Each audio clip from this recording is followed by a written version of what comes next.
Have you ever seen a backpedal this hard? Probably not, and that's because the U.S. Army has officially changed their mind faster than I could upload my video of announcements that were happening yesterday, and today they've officially been bullied to oblivion and essentially has rescinded on any changes they were looking at trying to get new recruits in for the year of 2022. The Army had officially released news that they were going to allow soldiers, or future soldiers I should say, to be able to join the military without the requirement for a high school diploma. But however, they would need the passing score of a 50 versus a 31. And on top of that, they were saying they would have to be active duty as well. And it has been notorious over the past year that the military has cried out saying that these are some of the worst recruiting numbers since the 1970s, and saying that with the current political climate and culture and the way that kids are wanting to pursue their educational goals, etc., do I think it was a necessarily bad idea? No, because if they still score well in the ASVAB, that means that I think they can do the job. You should be able to complete high school. You should be able to complete a basic task.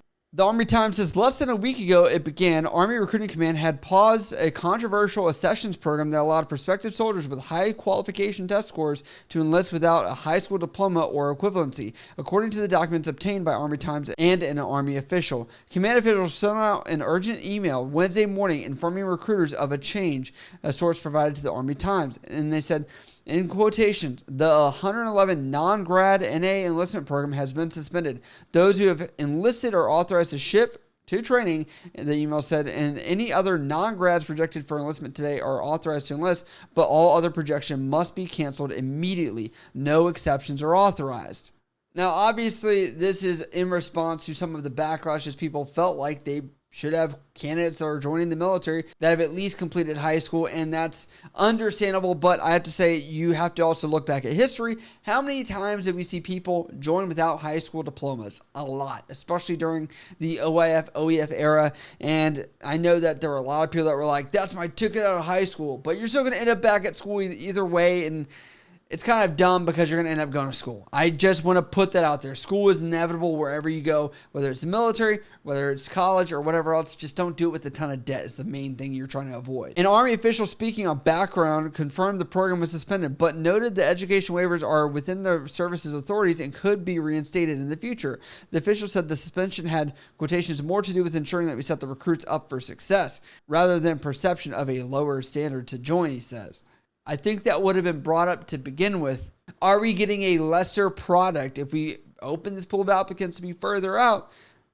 That would be the question number one. But I guess we'll just say we'll take your word on this one because I'm not believing it. That's my personal opinion for this, but I digress. Let's move on. The official characterized the move as a pause, saying that the quotation, the most important thing is to ensure it's the right option, and we take time to think through right options to ensure everybody has a chance to be successful. I have to disagree. We every day do not allow this to be an equal opportunity employer. The military is not equal opportunity. Not everybody can join. Only they say, I've seen random numbers thrown around saying that 25%, so 10%, whatever it is, are even eligible to join the military, that even go through the process. And there's only about 1% that are actually in the military from the U.S. population. And I think that would be appropriate to keep standards higher. That way we make sure we can actually do what we're supposed to do.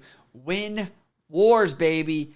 What am I? That's not even my job. But I like the phrase, and it goes with the theme of this episode. The education waivers were contingent upon an applicant scoring higher than 50 overall in the ASVAB, a score that places in top 50% of those who take the standardized test. Troops without a completed high school education still had to earn a GED during their first contract to re-enlist. They say the move came amid a recruiting crisis for the military. None of the services except the Marine Corps are on track to meet their active duty enlisted recruiting goals for this fiscal year, according to NBC News.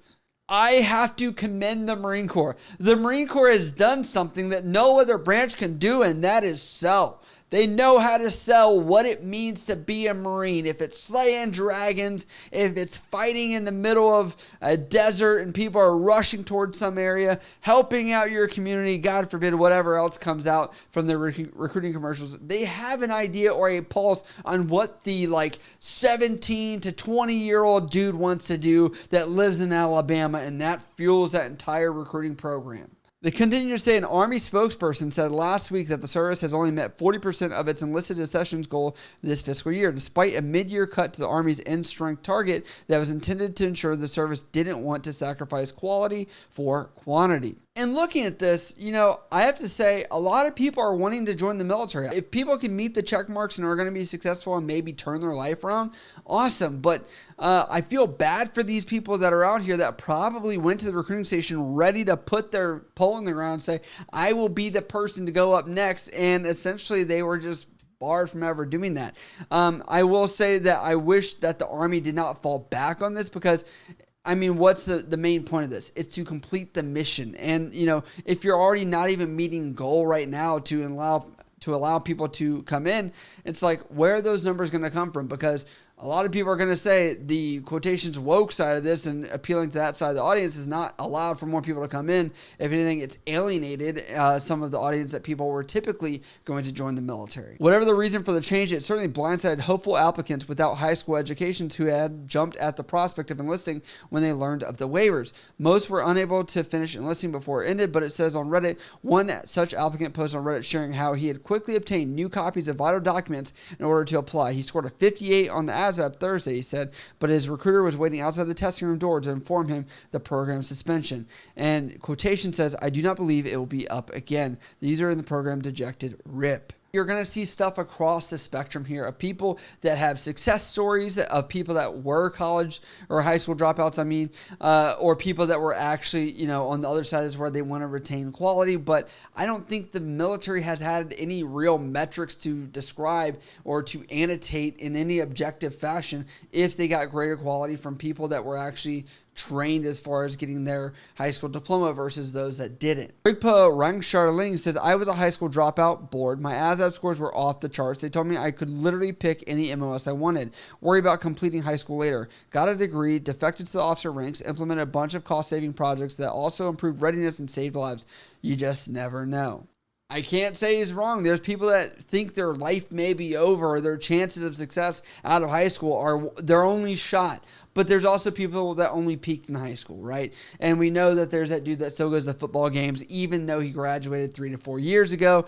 Kevin Cubb says, you want more recruits? Get rid of the Genesis system that disqualifies someone because they stubbed their toe when they were 2. What Kevin is talking about is this is now an interactive system which has now filtered even more people coming into the military based on prior records. Before, a lot of people would just, I didn't actually have those meds. I'm not going to say it. I'll be quiet. But that has changed now because of the fact that they can now actually look back at those records. And now that pool of applicants is even going to get smaller because people are now going to pretty much have the truth exposed on them. Do you think that having people that are in the Army without a high school diploma is something that would degrade the, I guess, soldier and what they can do as far as performance and meeting the mission? Or do you think that we should open more things like this and have more inclusivity, I guess you could say is a good word for this? And if you're on the other side, let me know why you're on that side as well. But if you guys have other video ideas or you want to support us, you can always subscribe.